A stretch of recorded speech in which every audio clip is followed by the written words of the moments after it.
Hi friends, welcome to my channel. ఈరోజు మన topic ఏంటంటే ఆంధ్రప్రదేశ్ ప్రభుత్వం కీలక నిర్ణయం అయితే తీసుకుంది.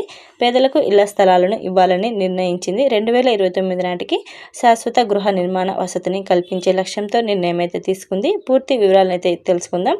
అంతకంటే ముందు ఈ వీడియోని అయితే స్కిప్ చేయకుండా చూడండి. వీడియోలోని ఇన్ఫర్మేషన్ నచ్చినట్లయితే ఛానల్ని లైక్ చేసి షేర్ చేసి సబ్స్క్రైబ్ చేసుకోండి. ఇక టాపిక్లోకి అయితే వెళ్దాం. సొంత ఇంటి కోసం కలలు కంటున్న పేదలకు ముఖ్యమంత్రి చంద్రబాబు నాయుడు గారు తీపి కబురు అయితే అందించారు. పేదల ఇళ్ల నిర్మాణంపై ఆయన కీలక నిర్ణయం అయితే తీసుకున్నారు. రాష్ట్ర గృహ నిర్మాణ పథకాన్ని ప్రధానమంత్రి ఆవాస్ యోజన కేంద్ర ప్రభుత్వ పథకంతో అనుసంధానం చేసి ఇకపై కొత్త ఎంపిక చేసే లబ్ధిదారులకు ఒక్కో ఇంటికి నిర్మాణానికి 4 లక్షల రూపాయలనైతే అందించాలని నిర్ణయించారు. ఇందులో కేంద్ర ప్రభుత్వం వాటా 60% ఉండగా రాష్ట్ర ప్రభుత్వం వాటా 40% ఉండనుంది. కొత్త లబ్ధిదారుల ఎంపికపై వెంటనే సర్వే చేపట్టాలని అధికారులను అయితే ఆదేశించారు. ఇదే కాకుండా ఎన్నికల హామీల మేరకు ఇళ్ల స్థలాలను లేని వారికి గ్రామీణ ప్రాంతాల్లో 3 సెంట్లు, పట్టణ ప్రాంతాల్లో 2 సెంట్లు అందిస్తామని స్పష్టమైతే చేశారు. వైకాపా ప్రభుత్వం ఇళ్ల నిర్మాణాలకు స్థలాలను గుర్తించి లబ్ధిదారులను ఎంపిక చేయకుండా ఉన్న లేఅవుట్లో కూడా వాటిని క్రమబద్ధీకరించి గ్రామీణ ప్రాంతాల్లో వారికి 3 సెంట్లు, పట్టణ ప్రాంతాల్లో వారికి 2 సెంట్లు చొప్పున అందించాలని అధికారులను అయితే ఆదేశించారు. ఇల్లు లేకుండా సొంత స్థలాలను ఉన్నవారికి కూడా అందులో గృహ నిర్మాణానికి అనుమతించారు. సచివాలయంలో గృహ నిర్మాణంపై ముఖ్యమంత్రి చంద్రబాబు సమీక్ష నిర్వహించనున్నారు.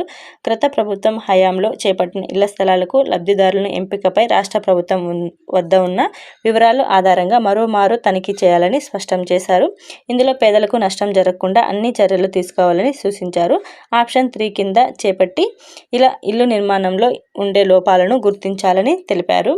ఇక అర్హతలు, రిజిస్ట్రేషన్ సంబంధించి చూసుకున్నట్లయితే ఇది వరకు ప్రభుత్వం ద్వారా ఉచిత ఇల్లు కానీ లేదంటే స్థలం కానీ అయితే పొంది ఉండకూడదు.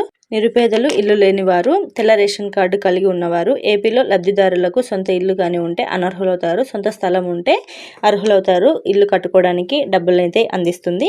ఇంకా లబ్ధిదారులు కేంద్రాల లేదా రాష్ట్ర ప్రభుత్వాల ద్వారా హౌసింగ్ స్కీమ్ ద్వారా అయితే లబ్ధి అయితే పొంది ఉండకూడదు. ఇన్కమ్ ట్యాక్స్ అనేది అయితే పే చేసి ఉండకూడదు. సంవత్సర ఆదాయం అనేది 3 లక్షల లోపే కలిగి ఉండాలి. దానికి సంబంధించిన పూర్తి అప్డేట్ అయితే రావాల్సి ఉంది.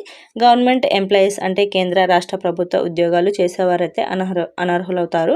Address proof and no house certificate, Aadhaar and caste income certificate and అలాగే బ్యాంక్ అకౌంట్ అయితే కలిగి ఉండాలి. అంతకుముందు ప్రభుత్వాలు అయితే కనుక ఇవే అర్హతలను అయితే పెట్టారు. సో ఈసారి కూడా పెట్టే అవకాశం అయితే ఉంది.